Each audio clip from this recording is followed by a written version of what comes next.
So the strike was really about standing up to the bullies, making sure that we get a piece of the billions and billions of dollars that the studios are actually making. So you think the Democratic Party cares about Black people? Believe it or not, Rex, I think that tweet is part of the problem. Do you feel like we could have addressed this homeless issue much sooner? You have to speak a word, make it a good one. Okay, let's go. Welcome back to The Word. Once again, I'm Jackie Rae. I am very excited for this specific podcast because although we're going to talk about the strike with the Writers Guild, this is the first time I'm interviewing somebody who is like my direct counterpart. And so I'm super excited. We're here with Raqiyah Mays. Her foundation is in journalism, but she has evolved to do so many great things. She's started writing with Vibe. She has her own podcast that I listen to that is amazing. And she's also a member of the Writers Guild and a mom who talked very openly about her postpartum situation, which I definitely respected because I don't feel like, especially in the Black community, we don't talk about that enough. So if you haven't picked up on it, this is a multifaceted, multi-talented woman that is here on The Word with me today. So welcome, Raqiyah. Thank you so much for being here. Of course. Thank you for having me. How you doing? I'm doing good. How are you doing? Today's a good day. I'm here with you. We are here. We are here. And I'm so glad we talked a little while ago, but it was in the midst of the strike. So I know a lot was going on for you, but we'll get to that in a minute. I want to start with your foundation, which again, we talked about was journalism. How did you decide that journalism and writing was the route you wanted to go? I've wanted to be a writer since I was a little girl. I was a kid in fourth grade where I specifically remember my teacher going to my mother and saying, this would be a great story if she would just finish it. Right. And so, my foundation is in music journalism. So, growing up, music, hip hop was my escape, being a teenager and going through things. And I read magazines and I read Vibe magazine and I read all of these things. And so, I was in college, I was at Hampton, there was an advertisement for interns. And I walked back and forth past the advertisement for Vibe because I had canceled my subscription at the time. I remember that. Yeah, it was crazy. I was like, what is this cover? Why are they pregnant on the cover? This was crazy. There was a pregnant R&B band on the cover. Long story short, ended up getting the internship and it was the best experience ever. And that was the foundation of my journalism career in music. It was just fun and I was a fan and I loved it. Yeah, and I wanted to get your take on that because Jamil Hill is one of my personal idols. She's like my mentor. I love everything she does. And she recently put out a tweet that music journalism, specifically hip hop journalism, is dying off. Do you agree with that? It's a different era, right? And so if you come from the era of the 90s where, stories were in depth, cover stories were 3,000 words. That's what it was.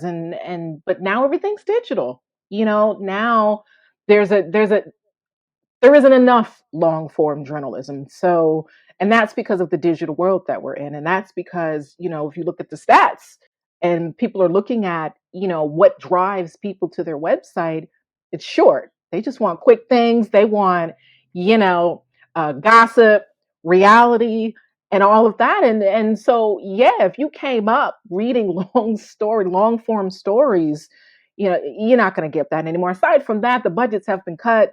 They can't afford to hire people outside of magazines. So you have editors that are taking these stories, writing these stories. They don't have as much time. So there's a lot of moving pieces.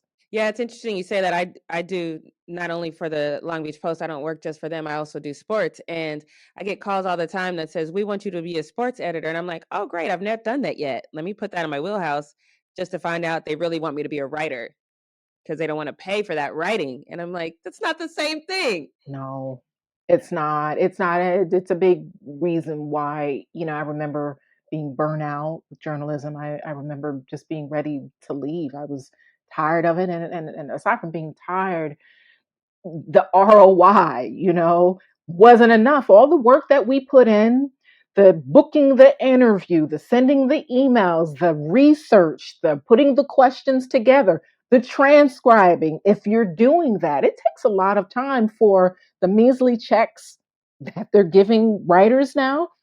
It really doesn't make sense. Yeah, amen. Like preaching to the choir on that one. I did take time to listen to your podcast. It is an amazing podcast, 5 seasons in. So, do you have your own studio for that? Do you do it out of your home? And how did you start it? I have a studio. I do it out of an office that is so small. It's a great studio. Who knows? It's the first time I recorded in my office.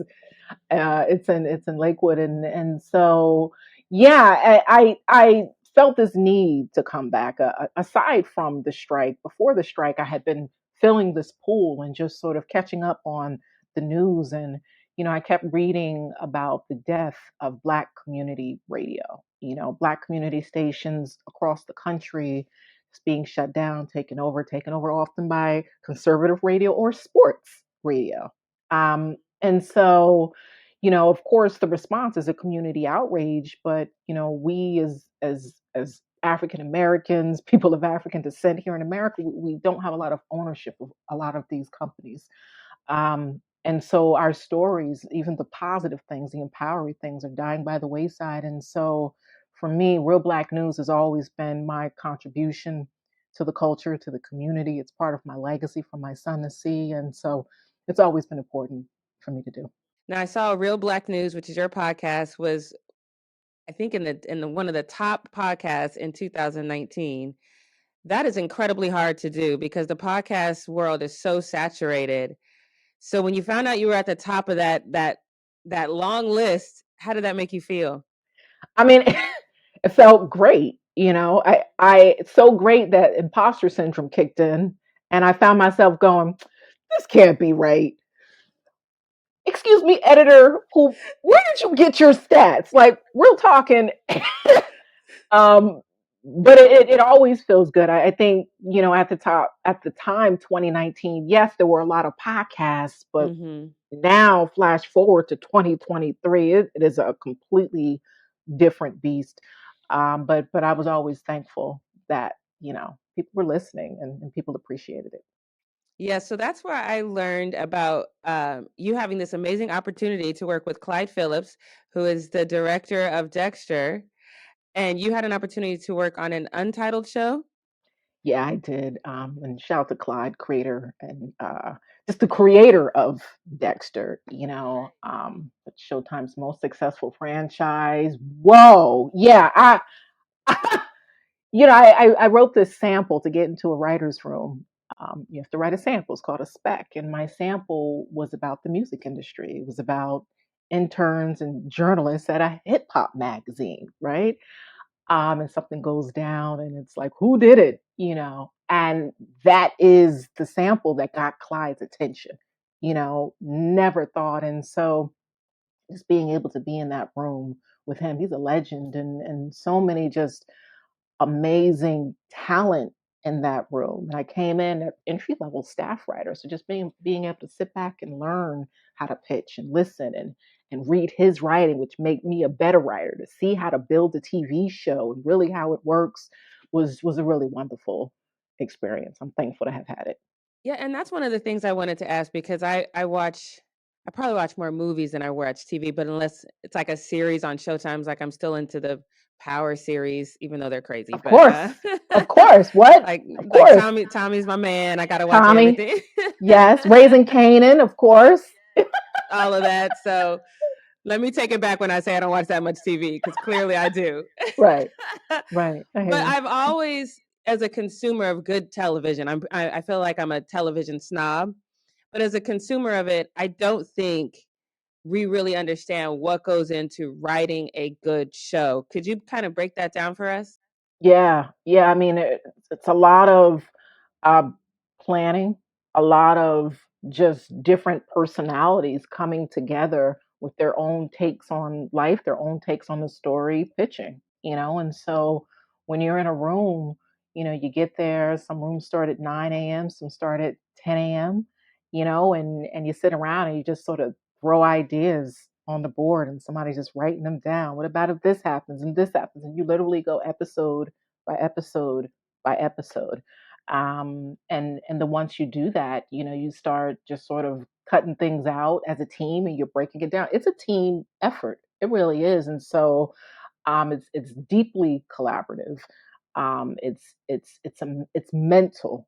It's the game of listening, making sure you hear everything that's being said, but also coming up with a great pitch that hopefully will be added and make it into the episode. And so the experience of being in a writer's room is is an experience. It's intense. It's fun. For some, if they are not used to speaking up, because that's really what it's about and it's why you're there, it can be difficult for them.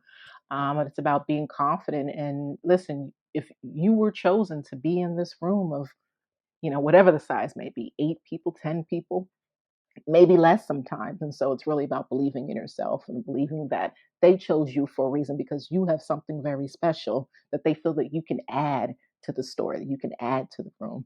I've always wondered because sometimes when I'm watching a show, I'll see a couple of writers' names on one episode, different writers' names on a different episode. How do you navigate keeping the character authentic episode to episode with different people in the room? I mean, at the end of the day, it comes down to the showrunner. It's the Mm-hmm. showrunner's show. And so, we in the room, we can throw out all of the ideas. The number two, who's usually an executive producer, will kind of steer the ship, so to speak, and say, nah, that's not what we're looking at. But great pitch. No, I don't know about that. You know what? That's excellent. Let's put that on the board. There's a whiteboard, we're writing everything down. But at the end of the day, you know, the showrunner is the one who says, this is the character that I created. This is the show that I've seen. This is the one that I sold to this network. So this is the way that we're going. Gotcha. Okay. See, that's a piece of information I just didn't know. I've always wondered that. So when we, as the consumer, saw that the strike was impending, I think one of the main questions that we all asked is because in our minds, and I think this happens across the board, my family thinks I make a ton of money as a journalist, which is laughable to me. But Like, you're rich? What? right. No. I'm like, that's not how it works. I interview rich people. Right. Yes, exactly. Exactly. And then they tell me about lifestyles that I know nothing about. That's how my life is. But I think a lot of time, for people on the outside looking in, they just assume you're making good money, you got good health care, you live where you want to live. And so one of the questions that people ask me a lot, they're like, Jackie, why is this writer strike happening? I'm like, I'm not in that union. So let me find out. So that's when I first originally reached out to you. So can you kind of tell me what led up to the Writers Guild specifically going on strike? I mean, for the Guild, people weren't being paid what they should have been paid. And I think there's also, a misconception that writers are rich. Listen, a small portion of writers, yes, they do make great money, typically showrunners, right? But the average writer, is struggling. There are writers who, there were emails that I saw, particularly during the strike, people who, you know, needed to get donations, donations for food. People were losing their apartments. People were losing their cars. People lost their health care. And so I think there's that misconception, and depending on how long your show goes, there are people that were still, I know friends that were still struggling, still couldn't pay their bills because of how long their show actually went when they were in the room. So the strike was really about standing up to the bullies, making sure that we get a piece of the billions and billions of dollars that the studios are actually making. And it's unfortunate that the strike had to go, 5 months, and a deal was made in 3 days. That's ridiculous. And I think that's one of the things that stood out to me. It's 146 days. It was the longest strike, I think, it's in Hollywood Second history. longest. Second Second longest longest. strike. Second Hmm. longest strike in Yeah. union in Hollywood history. And then we're hearing about it. You're hearing about people thinking about crossing the picket line, and then next thing you know, it's done. And again, from the outside looking in, it was like, if you guys could do this in 3 days, why didn't you get it done in 3 days? Agreed. That's really what it was about. And I think one of the biggest wins for the writer's strike, which I was happy to see, was, it really was about streaming, a big part of it. Streaming and making sure that writers are paid proper bonuses. And I don't know if you saw any of the posts where people were showing their residual checks from streaming, like a few cents here, $2 here. That's real, right? And so the fight really came down to, one of the big parts of the fight was making sure that the streamers showed how many downloads, how many streams of a show they're getting, and working out a deal so writers can get a percentage of those streams based on what they are, and be paid accordingly. And so that was a huge win for the guild that I was happy to see, along with just making sure that lower level writers like myself are paid more. Feature writers are on a more accelerated pay schedule. Protections for AI, and we know AI was a huge issue, making sure that AI is not deemed a writer, so it can't write or rewrite literary material. These were all major wins. And of course, there's still more work to do, especially around AI and the government regulations around that. But the deal that was made, and we're actually ratifying the vote right now. I just received that email yesterday, as we speak, where we vote on it and we move forward. That has to be exciting. So you guys, you said you know people that needed donations. So that had to be scary, knowing that you're not making a lot just from the onset, just your regular day to day, and then saying, okay, we're going to take a strike. We're going to go on strike now, and we're not going to make money at all. That had to take a level of courage for a lot of people. It did. I mean, but it's necessary. That this wasn't just about the now. The strike was about the future. The strike is about writers like myself coming up, pre WGA writers who are coming up, and making sure that there's space for us to have access to going to set, being able to be on set and produce, which helps us move through the ranks as a writer, and continue to be hired, and just so that we can make a living, so that we can actually have families, you know. So this was a fight for the future. This was a historic fight, and we won. I think that's what we're seeing across our nation right now is everybody is saying the same thing. We want a livable wage. Yeah, And just from your perspective, this is a more broader question. When you look at our society, why is that such a hard ask for the people to have a livable wage? I think because we live in a world that lacks empathy. I think we live in a world of greed.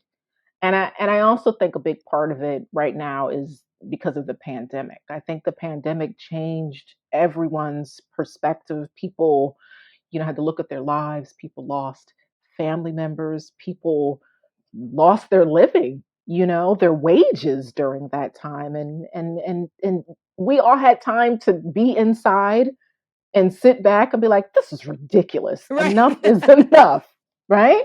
So I think that's also a big part of what we're seeing now, where people are just fed up, people are tired, and people are pushing back, and people know their value. And I love that. I do too.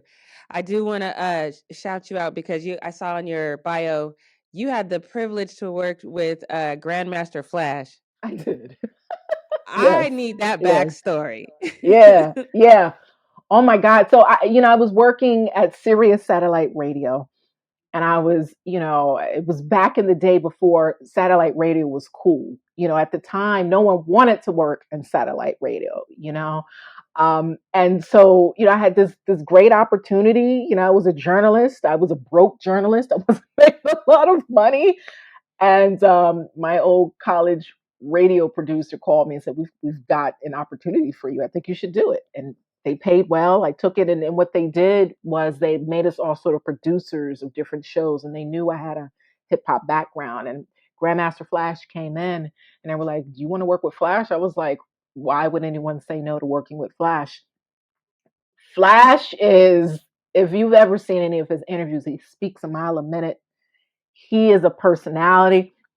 Flash, you have to reel him in. That's really what it was about, you know. So I'd be like, okay, Flash, where are we going today? And he'd be like, I want to do this, and I'd be like, okay, we're gonna slow it down just a little, and then we're going to organize our thoughts. No, I really enjoyed working with him. It was, I mean, Grandmaster Flash. He's one of the creators of hip hop, you know. And to be here 50 years of hip hop, and he is a pioneer, and to be able to say that I was able to work with him is a blessing. I wanted to ask you that because of your background in hip hop, and you know when Vibe was around, rap was different then. It was all about that individuality. No one wanted to sound the same. And now if I turn on the radio, I'm like, which baby is this? I know it's one of the like it's one of these babies. Which baby is Little baby, it? right, yeah. I like little So baby though. I like Lil Baby too. I ain't even gonna front. I like him. I'm out here clowning like I don't like him, Right. but I No, I actually like him. really No, like he's his cool. music. Well, because he Hmm. said something. He has something Exactly. to say. Exactly. And that was my question. How do you feel about the evolution of hip hop? You know, so it's a generational thing. For every generation, we have our thing, and I always say to, you know, folks when they're like, I don't like this hip hop. It's babbling hip hop. I don't know what they're saying. Why are they talking about that? And I'm like, because that's what the people of this generation, Gen Z, millennials, this is what they're listening to. This is what they want, right? And so who are we to come in and question? I mean, then we sound like our parents, right? We sound like our parents. We sound like those who used to say the hip hop wouldn't last, you know, that hip hop was thug music. And for some people, it was. And there were some thugs in the music, but there were also some people that weren't about that and really wanted to elevate and take it back to the beginning where hip hop was about education. So I think there's something for every generation. And I think if you find yourself saying something negative like that, like, I don't like this, I think you might want to look in the mirror and be like, okay, am I getting old? Like, am I my grandparents now? Right? Or maybe you might want to just sit down and just listen and try to understand what they're saying. Google the lyrics because sometimes they do rap too fast. Sometimes they are babbling, but really understand what the generation is trying to tell the world. Yeah, and I always tell people my favorite little anecdote about hip hop is my mom hated hip hop. She said the same thing. It's nothing but for thugs and gangsters. And then Ice T came out with the most thuggish album ever. I can't remember the name of that album. But she saw that man on the cover and she was like, hip hop is not so bad. I was like, Mama, What? what? What? No. Wow. And she has That's followed good. his career to this day because she liked how he looked on the cover. That see that? Whatever works, right? I mean, but who would have thought that all these years later, like hip hop is literally the number one music in the world. You go to any country and there is a hip hop movement, right? Either in that language, with the dance, the breaking, like everything. It's all over the world. I mean, it's beautiful. You know, it really unites people. It does. And your career, as far as your writing, you kind of from the moment you were a kid, you knew you wanted to be a writer, and then you kind of you follow this journey your whole entire life. That's such a blessing. Most people don't get to do that. Do you kind of sometimes sit back and relish in the moment that you had this dream as a child that you got to follow all the way into your adulthood? Not enough. You know, that's a great question.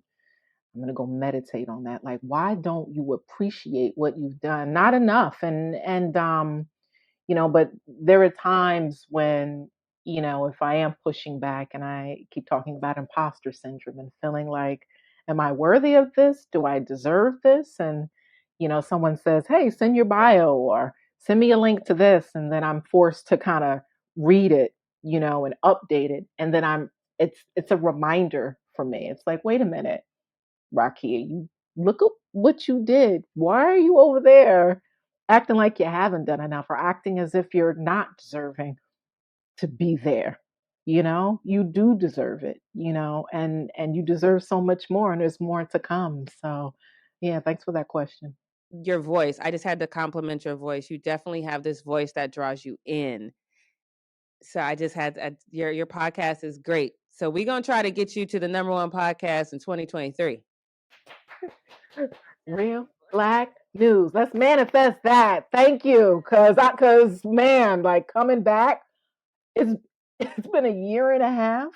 And I don't know where my audience is. I mean, I do have listeners. I have to start all over again. So, no, the support has been really great. And the emails and hearing people hit me up on social media and when I've told folks, hey, I was like, I'm bringing back the podcast, and they would start cheering. Like people are really happy about it, and so I'm just always thankful for that level of love and support, and that people actually get it.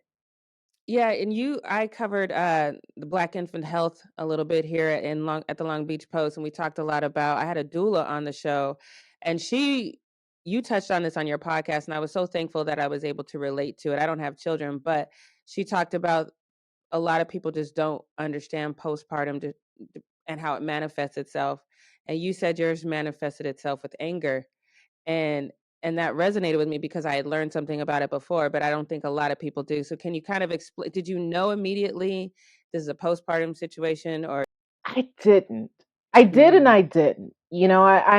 I'm I've got a type A personality, so I'm a super preparer. And so I yeah. was like, I had been reading about it, hearing about it, and I was prepared. I had my doula, I had my therapist, I had everything in place. I was like, I'm gonna get ahead of this fourth trimester postpartum. And things were okay for a while, so I thought. I think the normal emotions of, crying over spilled breast milk or, things like that tend to be normal. But there was definitely a point, and I have a good friend, shout out to Rosa Clemente, who, she would call me and she would check on me and she'd be like, how are you doing? How are you doing? And it would irk me sometimes because she's like, she'd start talking about postpartum. And I'd be like, I'm fine. I'm fine. And I think maybe about 9 months or so, it it got to a point where I remember calling my gynecologist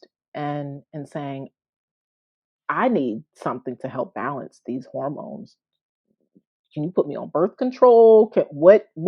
And I began to research it, and I wanted to see specialists and endocrinologists because I literally couldn't control the emotions that I was feeling. All toward the adults. My baby then now brings me so much joy. Love, my son, but anyone else, be careful. And I love that you share such personal stories because I think not only do they help people, but I'm also curious to know, as a writer, how do you channel all these personal stories into your writing? Wow. I mean, but isn't that what we do? I think, people talk about, I'm a fiction writer, I'm a fiction novelist, and we know screenwriting is all about, the made up, at least most of it. And so, I think we pull from real life and the life that we live. And I think life inspires us. What is that quote? Art imitates life. And so I think, and I think that's the best way to pull people in and to get people to read or to get people to watch, because the best characters are the ones where they kind of resonate. You kind of get it. You can kind of feel it, but they're not you. So it's a form of decompression. The strike is over for you. Yes. Still going for SAG-AFTRA. Unfortunately. Mhm. How do you think you guys this union coming to a resolution is going to benefit the other unions that are currently on strike? I mean, I think the guilds, particularly the protections around AI, and also the wins around streaming, where they now have to report, like I said, the streaming data. I definitely think for AFTRA and SAG-AFTRA, it builds it's a foundation for their negotiations, which they're in right now. And I also think that what the Writers Guild did, I do think it inspired people. I think it inspired the auto workers. Look at the auto workers strike. right? Really, literally shutting the auto industry down. And you know, but before our strike was the teacher strike here in LA, and they won, you know, and so they called it what, hot labor summer was the line, and now I can't remember what the quote is for the winter. But people, like I said, know their worth. People are rising up, and people aren't taking it anymore, and I absolutely love it. I do too.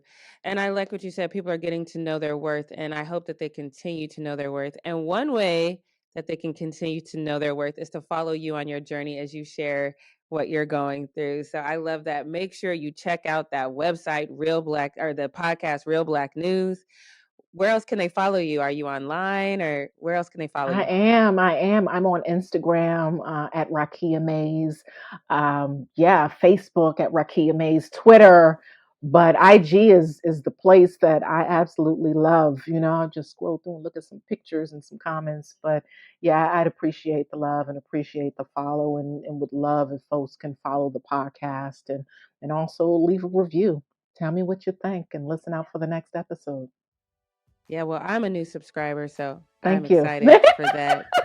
Definitely Thank you. excited for Thank that. you. And I have to say before we go, I want to, a lot of people wouldn't have respected the lines, the picket lines. But when I reached out to you originally, you said, you know what, I really want to come on the show, but I don't want to do that right now just because of the optics. And I think you being cognizant of that, it shows the respect for your craft that you have. And I respect that as well. And I respect you for circling back. And I thank you so much for doing that. Thank you. I appreciate you for having me, Jackie. Thank you so much to Raqiyah Mays for taking the time to join us on this week's episode of The Word to talk about such a timely issue. I hope you are feeling empowered. I hope you know that you're worthy to make a livable wage. And so if you have to gather people together to make sure you can demand that, don't be afraid to do that, because it will benefit you in the long run. Make sure you stay diligent. Make sure you're proud of yourself, love on yourself. And remember, if you have to speak a word, make it a good one. We'll see you next time.